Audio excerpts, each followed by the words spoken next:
సొంతంగా పనిచేస్తున్న కొడుకు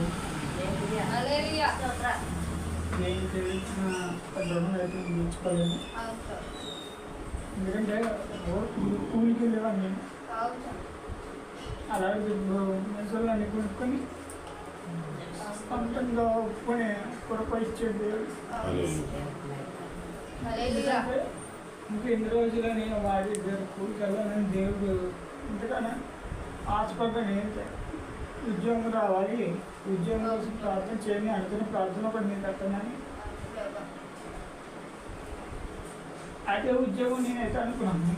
ఎందుకంటే చెయ్యి బాగలేదు, చెయ్యి బాగోకపోయినా దేవుడే ఇచ్చి అనిపిస్తున్నాడు. చెయ్యక డాక్టర్లు అన్నారు ఆపరేషన్ పడుతుంది అని.